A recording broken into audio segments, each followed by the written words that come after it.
Outrage TV podcast. Here we go. PC Policia.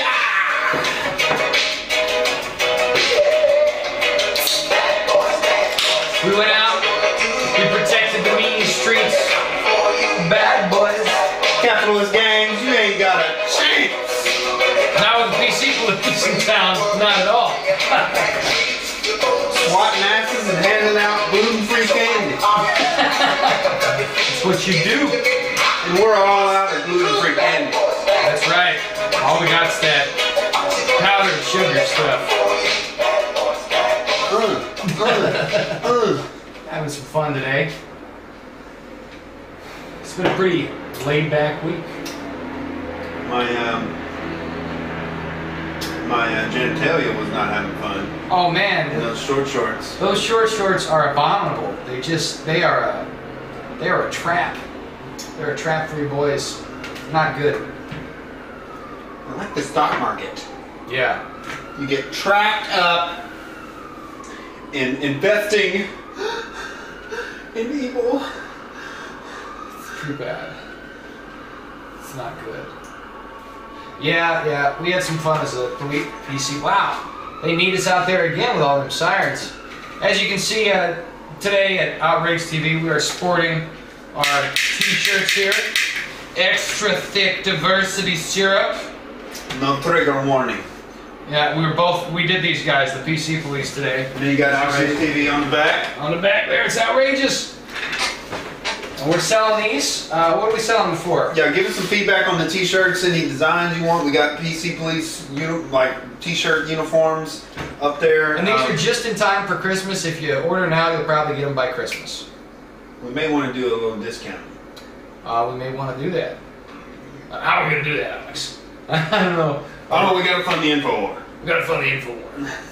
This is a lost leader. Okay. We're trying to do the same thing, Alex. He's doing a hard thing, you know. It's hard to fund yourself, especially when all the ads pull their funding, and it's also they're in Congress saying shut him down. Yeah, that's ridiculous. They tried to shut him down in Congress. I saw that at lunch, and I shut it down. Well, you're going to need to do a better job. It needs to not get there in the first place. Yeah, that was ridiculous. How do we prevent that from happening in the first place? Oh my gosh, that is so, it's just straight censorship. There's no way around it. From a George Orwell book. It really is. There's no, and what did he say happened? He said there was a Islamic terrorist in New York that crashed the van. That's what happened. And he was like giving the mayor of New York shit, de Blasio, because he would rather like virtue signal by like saying how much he hates Trump than actually focus on any real problems. Yeah, and it's a sad state of affairs, but that's what's going on, and that's what he did. Because the left doesn't have any real ideas. All they're doing is like whatever Trump isn't doing. That's what we're going.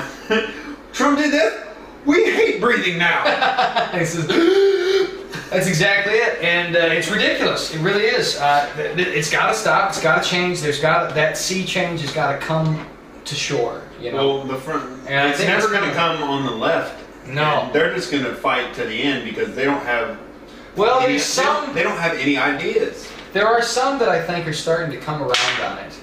I think some are starting, but there's a lot who aren't. You know, and it's a sad state of affairs. It really is. But you know what? I think there is going to be a sway in popular opinion. So you're going to have your holdouts who always stay on the fringes. But by and large, I think we're going to see an increase in people who are looking at things with a true aim to realize the truth and not stick to a narrative or something that's... Yeah. You either got to come around to some measure of truth and realize what, like, the principles underlying what's really going on. That either happens, you shift back into some reality, or you go further down the depths of, like, not having an argument and just freaking out, and then, like, all you're left with is violence. Like, we just got to shut people down and fucking exterminate them. Like, that's, like, what leftist totalitarianism always manifests into, because they don't have any arguments for what they're proposing, so it has to be imposed by, like, autistic screeching and well, it becomes mace. Instead of an argument based on reason and facts, it becomes an argument based on social feelings. Like, you don't want to be left out of the group, you know. You don't want to be sidelined. You don't want to be less than cool. You want to be with the cool kids, right? Mm-hmm. And that's what it's done. That's what all this identity politics is it's a way of rebranding a popular set of morals and behavior rather than actually advancing something that's true. It's, okay, what's our narrative? We're going to rebrand it, make it cool, and then the outsiders, it's even less than cool. It's amazing how they've branded it as cool. Yeah. Because it's the least cool thing you could possibly, to be like I know. A neurotic, like, fucking basket case that just can't even form a sentence without policing their own language. Right. Well, and that's the thing. If they actually get in and they're with people that they're comfortable with, they're not going to even police their language. You know, it's like sneaking a cookie from the jar when no one's looking, to use a racial epithet or something. But it's okay when Bill Maher says, you know, that he's a house nigga. No, yeah. Remember he got chastised for that. Oh man. Everybody's getting too crazy. Ice Cube sat up there and was like, now what made you think that it was okay for you to say that, Bill? You know, it's like, they're starting to eat their own. That's what it is. Like, yeah. And that's the thing. You can't put, number one, by putting such a emotional definition and immediate. This is an okay outrage word. You say this in front of somebody who's black, immediately it's okay for them to kick your ass. Okay, well, you're going to do that with one word. Other people are going to start thinking, oh, okay, so the reason that's okay is because they're an underprivileged class here. Well, I'm left and I don't have anything to whine about. Wait a minute, I'll find my own underprivileged category. Everybody's glomming onto the bandwagon. That's what happened, is they made victimhood a trend. They made victimhood cool. All right, so now everybody's got to find the reason they're a victim rather than a... And what ends up happening is people who are actually victims get sidelined. People who are actually getting hurt by violence that may or may not be racially motivated. It's way easier to find a reason why you're a victim and why you can't succeed than to find, like, actually who you are and what you're good at and what you can succeed at. Right. And like make attempts and fail and keep trying and keep getting better. Like that's really hard compared to just making an excuse and making that your whole identity. And just reveling in that and just and having George Soros fill up your bank account. Right. Oh my gosh. George Soros, it's sad that that kind of thing has invaded our country like that. And the worst part about it is, what it is it's someone using legal means to do that which is unethical. It's basically what, because they're all, I don't know if it is strictly legal, but I imagine he wouldn't be getting away with it on the scale he is if there wasn't some legal loophole that he's using to do that. Like he's funding a company who's doing it and the company's separate, but it's really him, you know what I mean? So what it boils down to is you're always going to have people who get in a position of power that try and use their power as a means of taking advantage to get themselves more power. And you're going to also have people who get in a position of power who try and use what they've got to do good for the world. You do have people who make it to a position of power that aren't raving, trollish, barbarian swamp creatures roving around, floating on the miasma of their own gaseous excretions and calling it brilliant. That's not the only type of rich person you get out there. And that's something else that's important, is because a lot of these people on the left, here's what happens. They take something that's mostly true and inject a bit of lie, you know, because there are bad rich people. They say all rich people are bad, and you generalize. Because generally, most people in any category are going to deign toward the dark side of things. It's always going to be a minority, I think, that are going to try and do the right thing. Maybe more should, maybe there's been times in history when more did. But if you pick any category and do that, you can dismiss the whole category because you can find a preponderance of evidence here, because everybody's like that. Human nature is human beings are bad to human beings. What is it? Equilibrium. Man's inhumanity to man, right? That's why they put everybody on the drugs. Well, that's just the truth that exists in reality. And to combat that, you can't punish the good with the bad. So you've got to put a system in place that, you know, rewards good behavior and does not reward bad behavior, but doesn't just, in a bureaucratic sweep of the arm, knock everything off the table. Would be my opinion on that. And so what the left is doing is it's using that small, tiny bit of truth that there's a lot of bad people around anyway, and making that a catalyst to usher in a whole authoritarian cavalcade of, I like to use the word shenanigans, because that really is, it's not legitimate, but when you do that, when you get people under this system of control where they're all, victimizing one another, and everything's being redefined, everybody's easier to control. They're easier to control. Well, it's what happens when you try to legislate morality through the state, and you don't have people with an internal self-regulation mechanism of like principles that they live their life by. If it's all just subjective relativism, right, then you need to use the state to come in and enforce the rules, and that just grows and grows and compounds and metastasizes and grows into an authoritarian system. The core is educating people not as a means of government control, but in a communal setting where in the community core values are encouraged. A standard of living is encouraged. We're personally responsible for ourselves and our neighbor. That kind of ethic is necessary to get a secure enough state where you don't require the government in everybody's business. But the more... You just hate poor people. No, not... And, just like the rich, there's plenty of good poor people, too, And that's the problem. Again, everybody gets lumped in together. There's good and there's bad. Like, you definitely have your guy who's going to rob you because he's poor. Then you have your guy who is going to... You kind of look like that guy who robbed me outside of my apartment complex. Never trust the homeless to give you all shit. Now, there is the deserving poor and the undeserving poor. There's like the people that like made a bunch of bad decisions that led to their position in life, and then there's the people where it's a little more complicated, where they ran into bad situations that were of none of their own doing, and everything just snowballed, and now they're in a fucked up position. And it happens a lot of time with like veterans.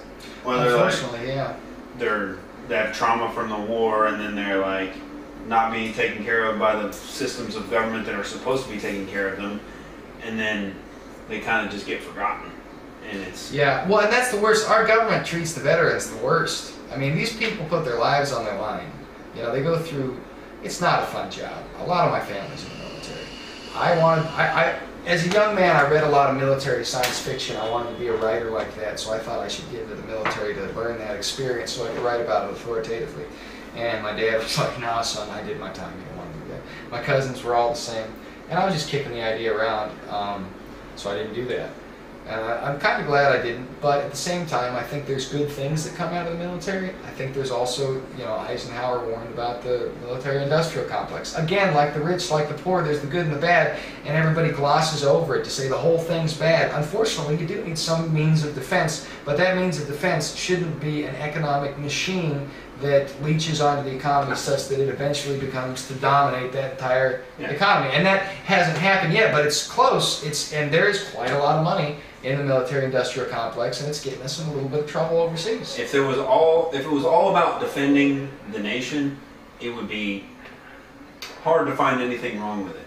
Yeah. If it was all about building up your defenses and making sure we don't, because like strategically we have two giant oceans on the side of us, two friendly countries to the north and south. We're in a good spot. We're in an amazing spot, and all we have to do is like shoot down any incoming missiles and build up our walls, and we'd be fine. Yeah. But that's not as profitable if you have all these companies that are like built around making ammunition and making new technology for the Navy and for the Army, and like they're always looking for an excuse to ramp it up, and so that leads to looking for an excuse to intervene in other countries' business and muck things up. And it's done under the guise of public safety, through security, the national security, and I think we do need to protect our national security interests. I think that's a big deal, and we need to do it right. But with these intelligence agencies, you're getting some that are operating on an ethic that's not constitutional,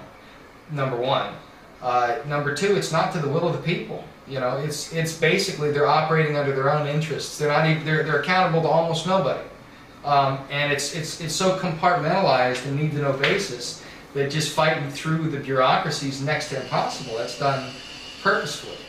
And so while these things have done some of the best thing for our country, you also have exploitative rogue criminal elements, as the term has been put, within these government agencies who are doing stuff that they shouldn't be. And you're not going to have that level of shenaniganery going on behind the scenes if the government isn't as big as it is. And it's not just there. You have in the I suppose, interrelationship between the public and private sector with corporations and government and different kind of contracts. Lockheed Martin gets a lot of government contracts. There's some stuff going on. You have a lot of these sort of situations going on. That's why you see all the bureaucracy and the inefficiency is because when you get government contracts, when you get companies working with the government, then you get to privatize your profits and make your losses public. So your losses are on the taxpayer dime, and your profits are private. So you can't lose. That's what the big banks do. Yeah, too big to fail. And so they can do literally whatever the fuck they want and justify it in some way because all of their risk is put on, all the burden of their risk is put on the taxpayer. Now, see, here's why this gets scary. That's why white people are being demonized because they're generally small government and people. Check this out. What does National Socialism mean? National Socialism is where the government controls the corporations, right? It's basically a government-run oligarchy, if you will. And that is what, in a lot of ways, our country has things like that going on. Not everywhere. That's the blessing of America. There is a struggle there. So I'm for our military. I'm not for rogue elements that try to use the military as a tool to advance underhanded things. You see what I mean? And it's very difficult because today you do have to qualify everything because there's so much information out there, information overload. But the whole PC thing, like you were just saying, with the white people, etc., right? Well, you got that corporate national interest, and that corporate national interest, which is aligned, which is why everybody's hating Trump, except now the businesses who weren't doing that, they're flooding in, and they're making a dime. They're doing well. They're doing great. Anyway, because that's what happens when you try to put super tax levies on the rich.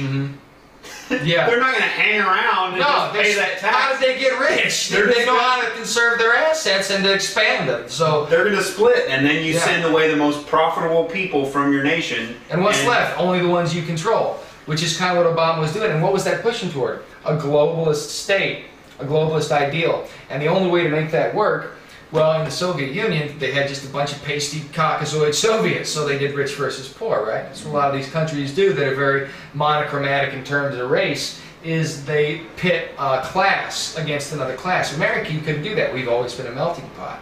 So now, but who started the melting pot? Oh, the Europeans. Okay, white against everybody else. They've done it diversity. They've used identity politics as the wedge rather than class warfare. That's the way they're doing it. It's so entrenched out here too that the diversity is a strength, diversity is a value. Like it can be. It can be good and bad. It's again like we've been talking, and that's the thing. They're glossing over. They're telling you a little bit of truth and glossing over the lie. That's the thing. Diversity is like, okay, I don't have any problem with enjoying another culture, enjoying music, enjoying food, enjoying like all of the different cultural things that go into like making people different across the globe. But the problem is when that's like an enforced mandate of like you got to hire based on skin color. Right.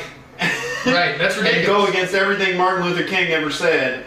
But it's put under this friendly guise.